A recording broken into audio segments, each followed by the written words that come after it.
The movie begins with American couple Julia and Francis relocating to Bucharest after Francis receives a promotion at work. They move into an old apartment building with a huge picture window that looks directly into the apartment building across the street. The apartment doesn't have curtains yet, leaving the couple completely exposed to anyone looking in. Francis is excited about the opportunity, since Romania is his mother's home country, but Julia has left her own life behind to follow him. On their first night, Julia can't fall asleep. While standing by the window, she looks across at the neighboring building. One apartment is completely dark, but she suddenly notices the silhouette of a man standing perfectly still in the window, watching her. The next morning, Francis leaves for his first day at work, while Julia is left alone in the unfamiliar city. She spends the day wandering the streets, trying to learn a few basic phrases in Romanian and adjust to her new surroundings. That evening, Francis returns home and surprises Julia with a small traditional spring charm as a welcome gift. Later, the couple heads out for a walk through the city, but their evening is interrupted when they come across a police investigation outside a nearby apartment building. Curious onlookers have gathered as officers secure the area, making it clear that something terrible has happened. The following evening, Francis returns from work to find Julia watching the local news. She asks him to translate the report and learns that a young woman has been found murdered inside her apartment after a man discovered her body. Julia seems unsettled, so Francis asks what's bothering her. She admits that a man in the apartment building across the street has been watching her through the window every night, and it's starting to make her feel uneasy. Francis tries to spot him, but the apartment is empty in daylight. Julia explains that she only ever sees his silhouette after dark. Although Francis encourages her to talk about it, Julia tries to convince herself that it's probably nothing. Later that evening, Julia and Francis welcome one of Francis' colleagues and his wife into their apartment for dinner. Julia struggles to fit in because everyone speaks Romanian, leaving Francis to translate the conversation for her. Eventually, the conversation shifts to the recent murder. Francis translates that the victim was brutally killed, and the case closely resembles another murder from a month earlier in which another young woman was found dead under similar circumstances. The police now believe they're dealing with a serial killer the media has dubbed the Spider. Wanting a break from the awkward dinner, Julia excuses herself to take out the trash. Outside, she meets her next-door neighbor, Irina, who warmly introduces herself and tells Julia to knock on the wall if she ever makes too much noise. The next day, Julia visits a cafe and starts researching the recent murder. Reading English news articles, she learns more about the investigation before watching an interview with a woman who survived an attack by the same serial killer. The survivor explains that she woke up to find a man standing over her bed in the dark. He covered her head with a pillowcase, pressed a knife against her throat, then simply sat beside her for hours, silently watching her. She says she had felt like someone had been watching her long before the attack, even when she was completely alone. Hoping to distract herself, Julia goes to the movies. She is the only person in the theater until, halfway through the film, a man enters and chooses a seat directly behind her. Feeling increasingly uncomfortable, she slips out of the auditorium. She heads to a nearby supermarket, but soon notices what appears to be the same man following her through the aisles. Julia hurries toward the employee's only exit at the back of the store, accidentally knocking over a glass display in her panic. A store employee stops her, and the mysterious man disappears before she can confirm whether he was really following her. That night, Julia tells Francis everything that happened. Although he believes she may be overreacting, he offers to return to the supermarket and check the security cameras. Together, they review the footage, but it doesn't provide any clear answers. The man can be seen walking through the store, but there's no obvious proof that he was following Julia. Before leaving, Julia takes a photo of him, hoping it might be useful later. Late one night, while Francis is still working, Julia hears someone knocking on the apartment door. Already on edge, she hesitates to answer as the knocking continues. When she finally opens the door, she finds an elderly neighbor who speaks only Romanian. Julia has no idea what she's saying and can't figure out how to help. Moments later, her neighbor Irina arrives and explains that the woman is simply looking for her missing cat. After the elderly woman leaves, Irina invites Julia over for a drink, since Francis still isn't home. Happy to have some company, Julia accepts. During their conversation, Julia explains that she and Francis recently came to Bucharest after his promotion. She mentions that Francis' mother is Romanian, but he was raised in the United States. Irina admits she knows how lonely it can feel to move somewhere new, sharing that she once studied ballet in London and struggled with the language and isolation before eventually settling in. Their conversation is interrupted by loud banging on the door. Irina explains that it's her ex-boyfriend. Although Julia is alarmed by the aggressive shouting, Irina insists he's mostly putting on a show and knows not to cross the line. She even reveals that he once gave her a handgun for protection, joking that he probably regrets it now because it makes it much easier to tell him to get lost. She lets Julia hold the gun before putting it away.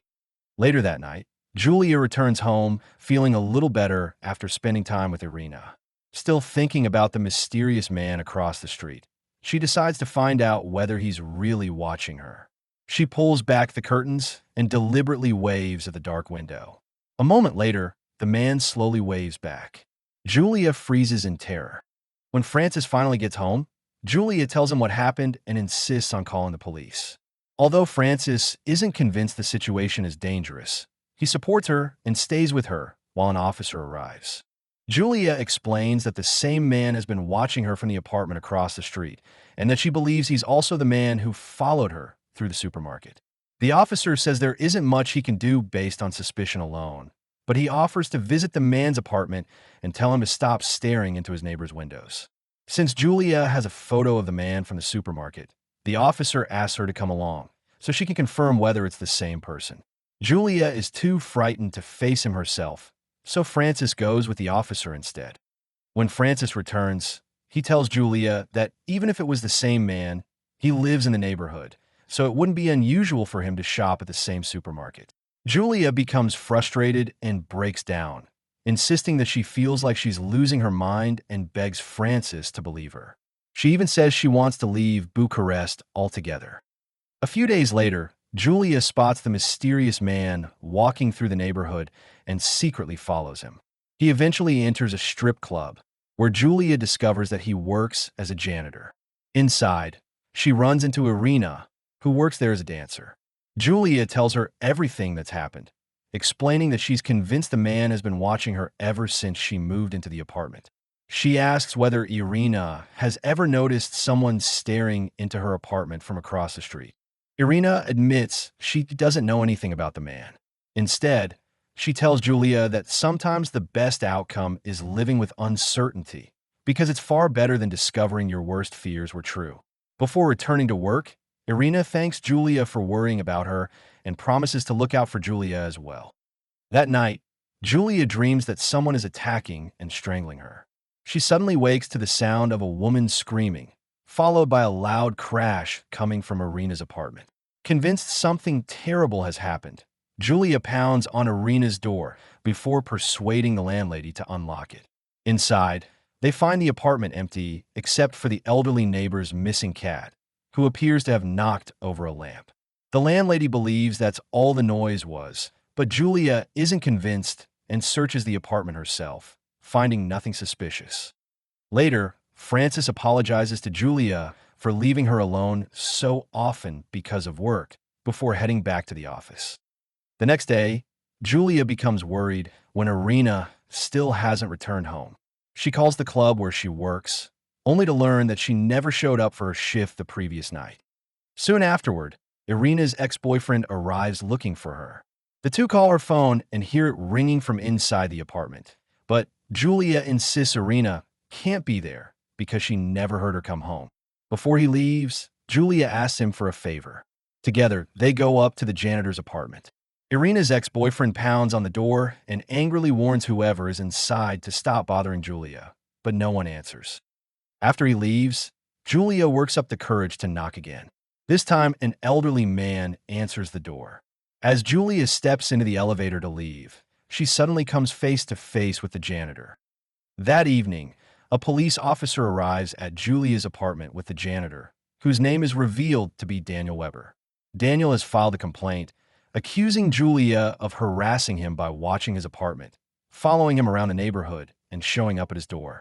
Hoping to put an end to the situation, the officer calls it a misunderstanding and asks both of them to move on.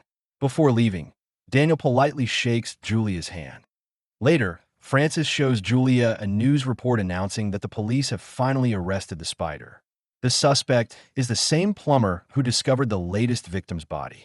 Investigators learned that he had also worked in the apartment of the previous victim, found the latest victim's clothing in his home, and uncovered a previous prison sentence for assault.